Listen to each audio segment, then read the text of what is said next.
Capacitor एक ऐसा component जो कि इलेक्ट्रिक चार्ज को स्टोर कर सकता है।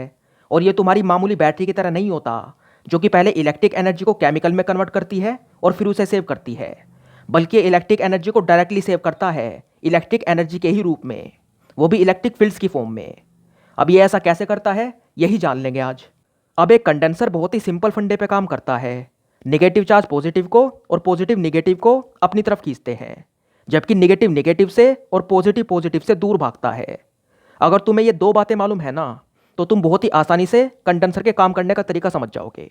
अब मान लो हमारे पास किसी भी कंडक्टर के दो टुकड़े हैं।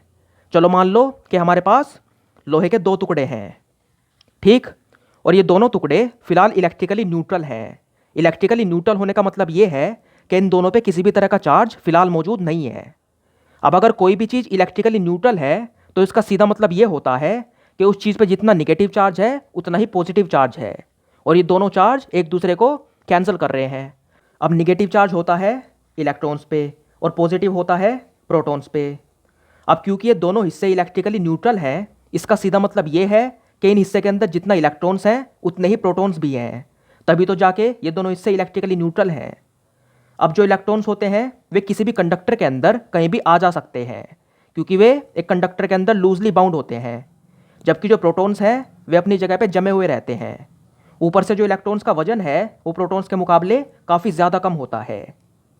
तो अगर हम ऐसा करें कि एक हिस्से में से इलेक्ट्रॉन्स निकाल के दूसरे में भर दें तो क्या होगा। मतलब अगर हम इसमें से इलेक्ट्रॉन निकाल दें और उनको इसमें भर दें, क्योंकि इसमें इलेक्ट्रॉन की मात्रा कम हो जाएगी, इसका मतलब इस हिस्से पे आ जाएगा पॉजिटिव चार्ज, और इसमें इलेक्ट्रॉन की मात्रा बढ़ जाएगी तो ये हो जाएगा निगेटिव चार्ज। और ऐसे ही एक कंडेंसर काम करता है। एक कंडेंसर के अंदर दो प्लेट्स होती हैं और उनको चार्ज करते वक्त हम क्या करते हैं, एक प्लेट में से इलेक्ट्रॉन निकाल के उनको दूसरे में डाल देते हैं, जिससे एक पे पॉजिटिव चार्ज आ जाता है और दूसरी पे नेगेटिव चार्ज। अब ऐसा आखिर किया कैसे जाता है। तो मान लो इन दोनों हिस्सों पे हमने एक बैटरी लगा दी। मान लो बैटरी का पॉजिटिव हमने इस पे लगा दिया और नेगेटिव इस पे लगा दिया। अब क्योंकि इस पार्ट पे पॉजिटिव कनेक्ट है और इस पे नेगेटिव कनेक्ट है, और जो इलेक्ट्रॉन्स हैं वे पॉजिटिव की तरफ भागते हैं, यानी कि पॉजिटिव से अट्रैक्ट होते हैं, तो इस हिस्से के अंदर जो भी इलेक्ट्रॉन्स होंगे वे सारे के सारे यहाँ पे जमा हो जाएंगे, क्योंकि ये जो हिस्सा है ये ज़्यादा पॉजिटिव है। यानी कि यहाँ से इलेक्ट्रॉन खिसक के इस हिस्से से सारे के सारे यहाँ पे जमा होना चाहेंगे, ठीक।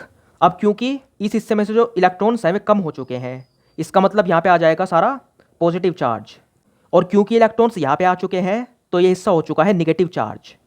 अब सेम होगा यहाँ पे, यहाँ से हमने जोड़ा है निगेटिव वाला पार्ट, और निगेटिव नेगेटिव से दूर भागता है। मतलब होगा ये कि इस हिस्से में जितने भी इलेक्ट्रॉन्स हैं वे सारे के सारे यहाँ से दूर भागना चाहेंगे और वे सारे यहाँ पे जमा हो जाएंगे, क्योंकि यहाँ पे हमने जोड़ा है नेगेटिव पार्ट, और ये हिस्सा हो जाएगा सारा पॉजिटिव, ठीक। अब क्योंकि यहाँ पे नेगेटिव जमा हो चुका है और यहाँ पे पॉजिटिव जमा हो चुका है, तो होगा ये कि ये दोनों एक दूसरे को अट्रैक्ट कर लेंगे, यानी कि इन दोनों के बीच में एक अट्रैक्शन का फोर्स आ जाएगा, एक इलेक्ट्रिक फील्ड जनरेट हो जाएगा जो कि इन दोनों को पकड़ के रखेगा। अब अगर इस पॉइंट पे तुम यहाँ से बैटरी हटा भी दोगे, मान लो तुमने यहाँ से बैटरी हटा दी, और बैटरी हटाने के बाद भी ये दोनों इससे चार्जेस को पकड़ के रखेंगे। क्यों? क्योंकि यहाँ पे नेगेटिव ज़्यादा हो चुका था और यहाँ पे पॉजिटिव, तो इन दोनों के बीच में अब भी इलेक्ट्रिक फोर्स है जो कि इन दोनों को एक दूसरे की तरफ खींच रहा है। यहाँ पे जो चार्ज का डिसबैलेंस है वो पैदा किया गया है बैटरी द्वारा। अब जब भी हम शुरुआत में एक कंडेंसर को चार्ज करते हैं, मान लो एक कंडेंसर है जो कि अभी पूरी तरह से डिस्चार्ज है, यानी कि इसके अंदर ज़रा भी चार्ज नहीं है, और मान लो तुमने इसको बैटरी पे लगा दिया, तो इससे होता क्या है, शुरुआत में एक बहुत ही कम करंट तुम्हारे कंडेंसर से फ्लो करता है, मतलब तुम्हारे सर्किट से फ्लो करता है, और बैटरी से कुछ एनर्जी कंडेंसर के अंदर चली जाती है। हालांकि जब कंडेंसर का वोल्टेज तुम्हारी बैटरी के वोल्टेज के इक्वल हो जाता है तो कोई भी करंट तुम्हारे सर्किट से फ्लो नहीं करता। क्यों? क्योंकि कंडेंसर जो है वो डीसी को ब्लॉक कर देता है, लेकिन वो तब करता है जब वो पूरी तरह से चार्ज हो जाए। शुरुआत में जब एक कंडेंसर को तुम बैटरी पर लगाओगे तब तुम्हारे सर्किट में से करंट फ्लो करेगा। उसके बाद जब वोल्टेज स्टेबल हो जाएगा, मतलब अगर ये 12 वोल्ट है और ये भी 12 वोल्ट पे ही चार्ज हो जाएगा, तो इस सर्किट में से कोई भी करंट फ्लो नहीं करेगा, और इस पूरे प्रोसेस को बोला जाता है चार्जिंग बाय इंडक्शन। अब इसके अलावा भी बहुत सारी चीज़ें होती हैं, जैसे कि कंडेंसर की जो कैपेसिटी है वो डिपेंड करती है इन दोनों प्लेट्स के एरिया पे।